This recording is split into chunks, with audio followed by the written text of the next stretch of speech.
Bismillahirrahmanirrahim. Assalamualaikum warahmatullahi wabarakatuh.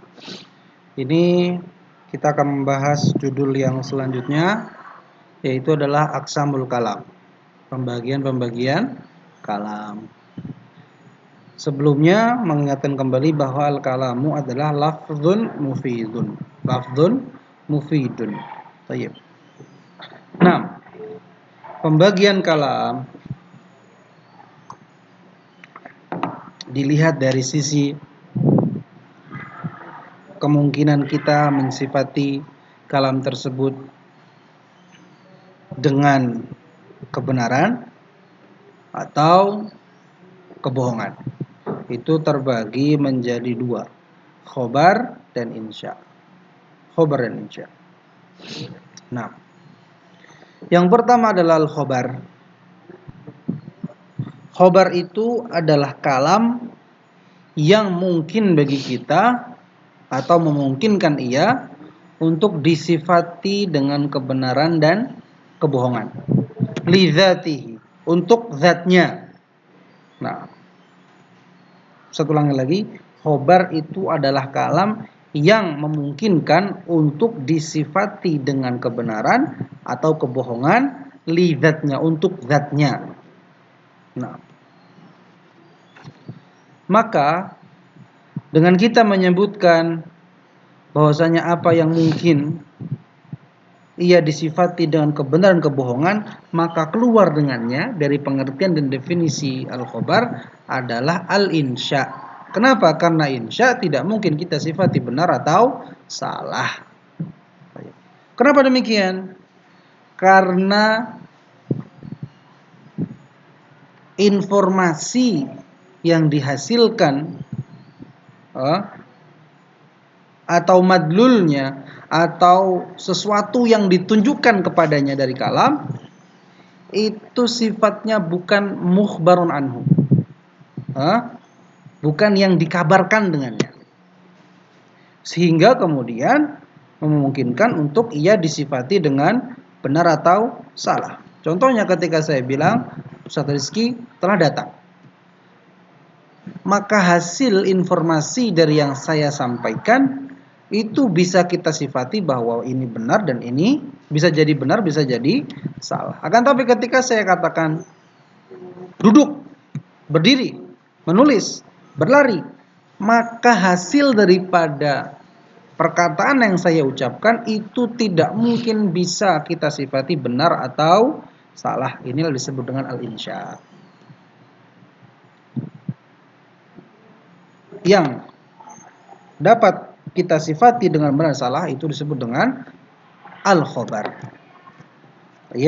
Nah, yang kedua, dengan menyebutkan lidzatihi di dalam definisi al-khobar, maka keluar daripadanya, atau bukan keluar, akan tetapi supaya kemudian terbebas dari siapa si pemberi kabar. Karena kabar itu ketika kemudian al-khobar ditinjau dari siapa yang memberi kabar, itu terbagi menjadi 3. Yang pertama adalah bahwa hasil dari informasi yang disampaikan si pemberi informasi itu tidak mungkin kita katakan adalah sebuah kebohongan. Khobar apa ini? Khobar yang disampaikan oleh Allah dan Rasulnya. Maka khobar yang disampaikan oleh Allah dan Rasulnya tidak mungkin kita katakan kecuali adalah kebenaran. Yang kedua adalah jenis khobar yang tidak mungkin kita katakan khobar tersebut ada kemungkinan kebenarannya. Contohnya apa? Adalah khobar seorang yang mengaku-ngaku bahwa dirinya adalah nabi. Maka ini mustahil syar'an wa aqlan. Secara akal tidak mungkin, mustahil, dan secara syariat juga mustahil. Maka kabar-kabar yang modelnya seperti ini tidak mungkin kita katakan kecuali kebohongan. Nah, yang ketiga adalah yang kita maksud, itu adalah kabar yang mungkin kita katakan benar atau salah. Akan tapi dari dua jenis khobar yang saya sampaikan, jika kemudian dia terlepas dari siapa yang memberi informasi, maka kalimat yang dikeluarkan oleh si pemberi informasi tersebut tanpa melihat siapa yang memberi informasi, maka aslinya adalah bisa kita katakan salah dan bisa kita katakan benar. Baik.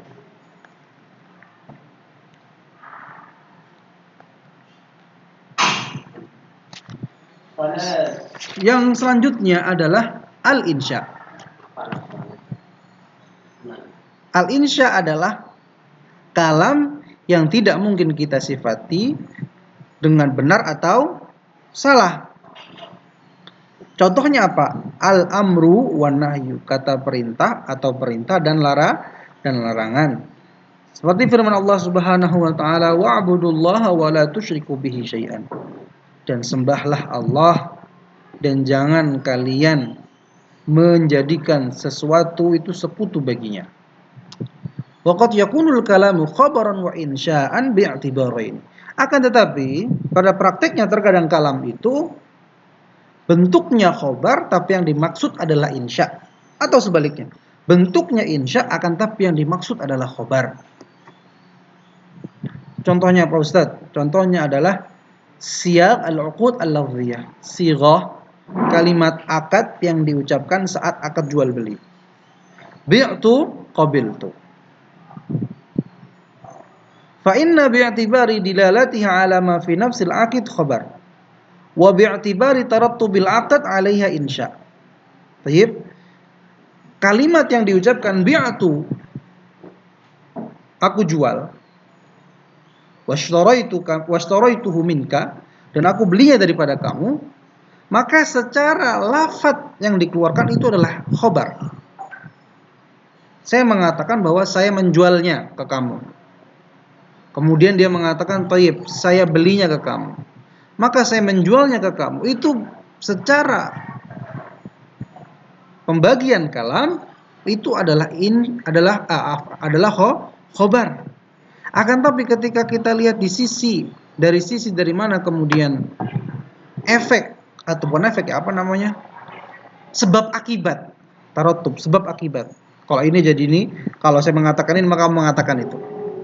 Maka seakan-akan kalimat sighah al-uqud tersebut mengatakan kama abi'uhu ilaika fashtarihu minni. Sebagaimana aku telah menjualnya ke kamu, maka beli barang itu dari aku.